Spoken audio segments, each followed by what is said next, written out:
All right, let's switch topics here to Draymond Green, who's now back on the court as well, at least in the practice facility for the Golden State Warriors. On Monday, he said on his podcast that he had a conversation with Adam Silver as all of the controversy was really starting to swell surrounding him following his incident where what was the last, bro? He did so much. I almost forgot. So he choked Gobert. What was the thing that got him suspended though? Was that it? No, he What was punched it? Nurkic. He punched Oh Nurkic on yeah, the. yeah, yeah, yeah. He punched Nurkic. Yeah, He he said turned he did. around. He turned around with a right hook, and he's trying to sell the foul call, and he caught Nurkic with a Yeah, swinging right hook, I believe. I think that's what it was. And yeah. that's when they said he needed therapy or something like that, and he took some time off. And I think it was 12 games. He's reinstated with practicing with the team, so not playing yet, but he's back with the team. Yes, for the incident with Nurkic. Yeah. So okay. So in his pod, he said he had a conversation with Adam Silver, and he had told Adam Silver apparently that he was just going to retire. It was all the controversy surrounding him was a little bit too much. Your reaction to him contemplating retirement because of all of the controversy surrounding him? I mean, I think it's just normal, natural human nature to when you're away from the game and there's a lot of media and a lot of a lot of things magnified of what you've done and what you're doing and a lot of negativity.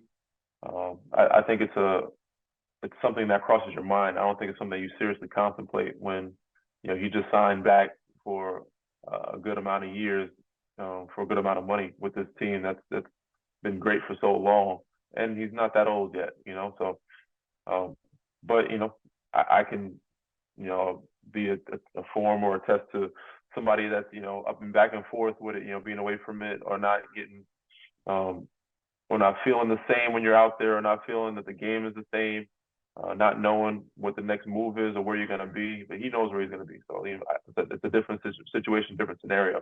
But when you're watching the game from the couch and seeing how much fun is going on, and every time that your name comes up or people are forgetting about you, or there's some negativity or some negative media comments, I said I think it's just human nature in you to be like, you know what, maybe it's time for me to move on to the next thing. Maybe it's time for me to just let this go. But it's sometimes so when you're going through a phase like that, um, some guys have had injuries. Clay, I'm sure, had injuries. He probably thought about it. DeMarcus Cousins, there's certain guys that have been unfortunate situations. Luckily for Draymond, he doesn't have a major injury. But when you're in a different phase like that and watching how things are changing and how you're being forgotten about or how negatively you've been talked about, it's only, human to think of certain, different routes or different things of changes. So, I mean, I don't know. I thought sometimes when you're going through that time, there's rash decisions or rash thoughts, which Adam Silver said was when he had the conversation with him. It's like it's a rash decision. Some guys make, and Draymond's an emotional guy on the court, especially. So, I could see that happening. But he has a good corner, good people around him to talk him out of those emotional decisions. But you know, it's something that he has to weigh on himself personally. And I'm still talking about it, but eventually, when it comes down to it, it's really his decision of what he feels is right for him. And he may come back and be like, you know what, this is not for me. This is not my type of, it's not my time anymore. And he may give it up. So we have no idea, but I think he'll be fine. I think he'll be back once he's back on the court and playing and then being around his guys. I think it's just withdrawals of him not being around his teammates as much. Yeah, I could definitely see that. In fact, Draymond actually had a press conference today with the Golden State Warriors media, and he's definitely going to be needed because now they're going to be without Chris Paul. And if you go back to Mm-hmm. last year, Draymond Green was leading the team in assists. He actually said this to a reporter after they asked him in terms of his intensity level, getting back out the court on the court too much. He said, "I've cost my team enough. It's not time for me to come back and be like, all right, I'm going to take my time and get back when I can. No, you caused this on yourself. You don't get the grace."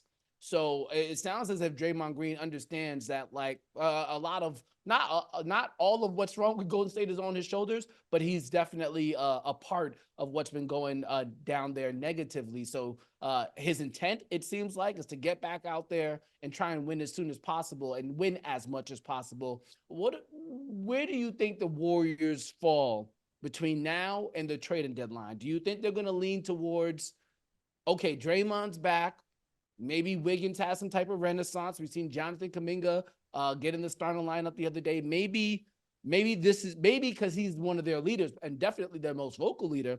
Maybe he gives them a change of course that makes them believe that this roster, as presently constructed, could potentially make a playoff push. Or do you think the same type of energy that was around the team basically to begin the season will still last up until the trading deadline? Well, I said it's good to see Draymond understands he's not a dummy. He has a high IQ. He knows the situation. He knows there's a sense of urgency of him getting back on the floor and them having bodies whole. Gary Payton II has been out. Chris Paul has been out. They've had injuries.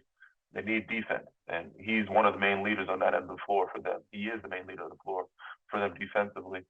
With GP2 out, that's another defensive body down. That's what they've been lacking. And also, with CP out, they take away another point guard, which allows Steph to play off the ball. So with him on the floor, he can be point forward. You got Pozinski out there, he can play point, keep Steph off the ball. And Clay, they can do what they do. You got Corey Joseph coming off the bench for another backup point guard, but they definitely need Draymond as that point forward and defensive, vocal leader, the quarterback back there to help orchestrate the defense. Do I see them making a move? I see them giving it some time and maybe a couple weeks, but I do, if things don't change with certain guys on that group, I could see them making a move by All-Star break. You got a month away from right now. I'd say about two weeks or so. They'll give it maybe 2 weeks. By that third week, I think they're going to be looking to shop something to make a change if they don't have a resurgence from Wiggins or Draymond. I don't know if they're moving Draymond, but if they don't have enough firepower to get to, they see a rhythm or a chemistry where they can get to at least that 7-8 spot. If they don't see that happen, if they stay in 10-11, I can see them making a move. But if now they're racking up some games or at least winning or staying afloat and winning some games more than above 500 and winning, I guess, in the next 2 weeks, they probably play, let's say, 6 to 8 games, 8 to 10 games. The next 10 games, if they win 8 of those games or 7 of those games, I think they'll keep with the group they have going. But if they go, another 4 and 6 or something like that, then they're going to have to make a move.